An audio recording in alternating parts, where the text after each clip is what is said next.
국민연금 무조건 늦게 받는 게 이득이라고요? 오늘 그 상식이 당신의 노후를 어떻게 무너뜨릴 수 있는지 똑똑히 보여드리겠습니다.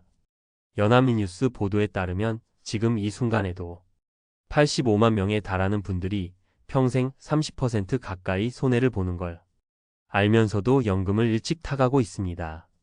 잠시 후 남들처럼 정상적으로 연금을 받았다가 오히려 매달 20만 원이 넘는 세금 폭탄을 맞고 땅을 치며 후회해야 했던 한 은퇴자의 기막힌 사연을 들려드릴 겁니다. 그가 놓친 단 하나의 치명적인 실수는 과연 무엇이었을까요? 먼저 소득 공백기라는 거대한 덫에 걸려버린 김인철 씨의 이야기입니다. 김인철 씨는 한평생 제조업 공장에서 성실하게 일하다 60세에 정년퇴직했습니다. 손때 묻은 작업복을 벗으며 그는 이제 좀 쉬어갈 수 있으리라 생각했습니다. 하지만 국민연금을 받기 시작하는 나이는 만 63세. 눈앞에 3년이라는 아득한 소득의 사막이 펼쳐졌습니다. 퇴직금과 그간 모아둔 돈이 있었지만 딸의 결혼식을 치러주고 아내의 무릎 수술비까지 내고 나니 통장 잔고는 눈에 띄게 줄어들었습니다. 매달 나가는 관리비와 생활비는 그대로인데 단 한 푼도 들어오지 않는다는 불안감. 그는 3년 길지 않은 시간인데 왜 이렇게 영원처럼 느껴질까 하는 생각에 밤잠을 설치기 일쑤였습니다.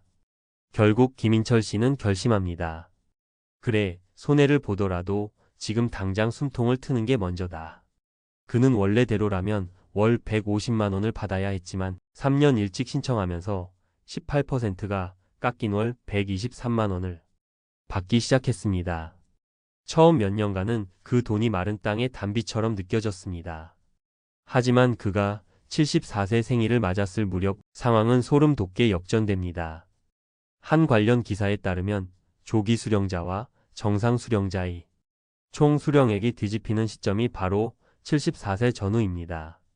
정상적으로 연금을 받은 친구는 이제 김인철 씨보다 더 많은 돈을 받은 셈이 된 겁니다. 올해 85세가 된 지금 김인철 씨는 친구보다 총 3천만 원이 넘는 돈을 덜 받았습니다. 물가는 무섭게 오르는데 한번 깎인 연금액은 평생 그를 따라다녔습니다. 그는 씁쓸하게 내뱉습니다. 그때 3년만 어떻게든 이 악물고 버텼어야 했는데 여러분이라면 이 상황에서 어떤 선택을 하셨을 것 같나요? 하지만 더 충격적인 이야기가 남아 있습니다. 이번엔 철저한 계획으로 소득 공백기를 잘 버텨낸 박미숙 씨의 이야기입니다.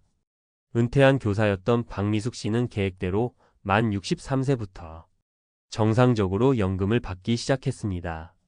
월 180만 원. 이 정도면 남편 연금과 합쳐 그럭저럭 괜찮은 노후가 될 거라 믿었습니다. 그런데 몇 달 뒤 구청에서 날아온 낯선 우편물 하나가 그녀의 모든 계획을 뒤흔들었습니다. 바로 지역가입자 건강보험료 고지서였습니다.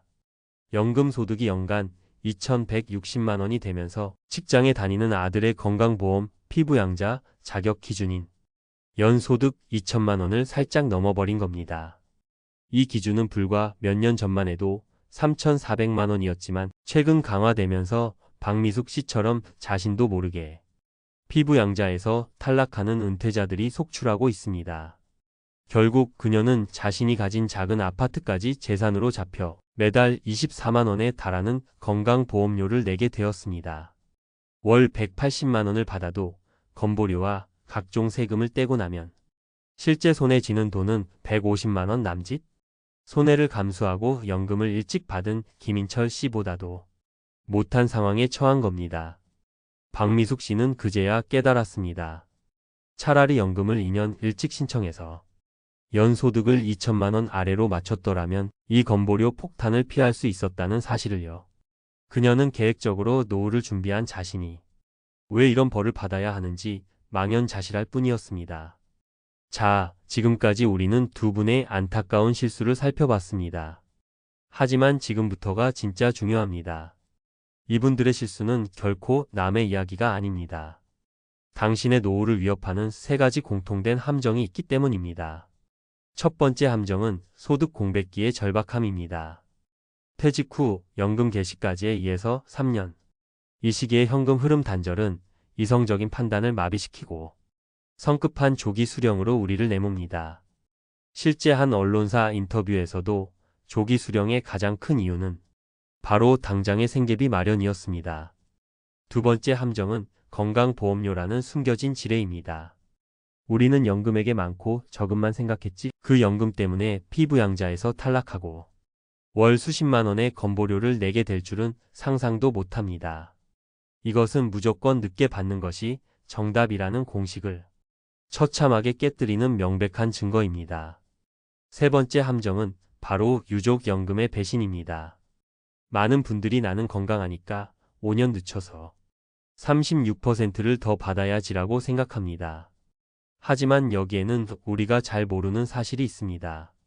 만약 연기 기간 중 사망하거나 연금을 받던 도중 사망하면 남겨진 배우자가 받는 유족연금은 증액되기 전이 원래 기본연금액을 기준으로 계산됩니다. 내가 감수한 5년의 기다림이 주는 혜택은 가족에게 온전히 승계되지 않는 나 혼자만의 승리가 될 수 있다는 뜻입니다. 그렇다면 우리는 도대체 어떻게 해야 후회 없는 선택을 할 수 있을까요? 정답은 없습니다. 하지만 최선의 선택을 도와줄 4단계 자가 진단법이 있습니다. 오늘부터 당장 점검해 보십시오. 첫째, 나의 손익분기 나이를 냉정하게 계산해 보십시오.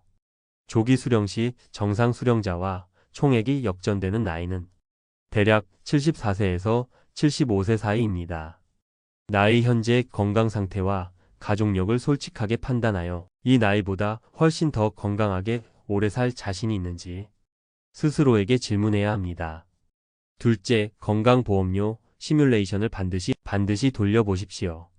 국민건강보험공단 홈페이지의 4대 보험료 계산기를 활용해서 내 예상 연금 소득과 재산을 입력하고 지역 가입자로 전환될 경우 월 보험료가 얼마가 나올지 꼭 확인해야 합니다. 연소득 2천만 원이라는 기준선을 절대 잊지 마십시오. 셋째, 소득 공백기를 메울 비상금을 다시 한번 점검하십시오.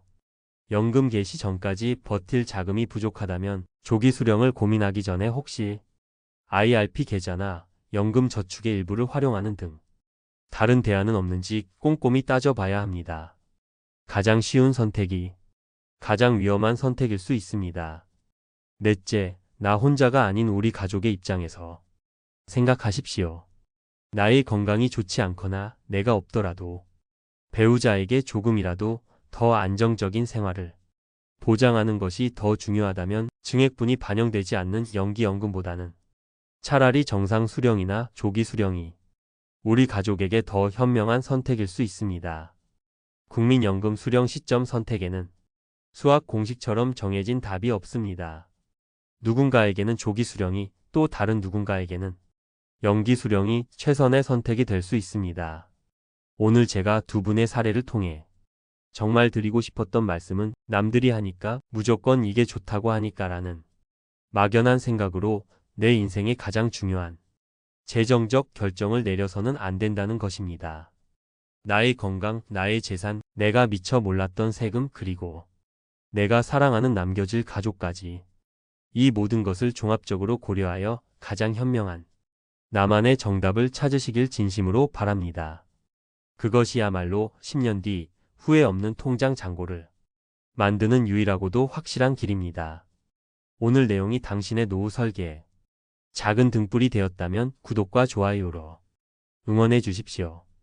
또한 비슷한 고민을 하고 계신 분들이 있다면 댓글로 여러분의 소중한 생각을 나눠주시면 큰 힘이 되겠습니다. 다음 시간에도 여러분의 삶에 실질적인 도움이 되는 이야기로 찾아뵙겠습니다.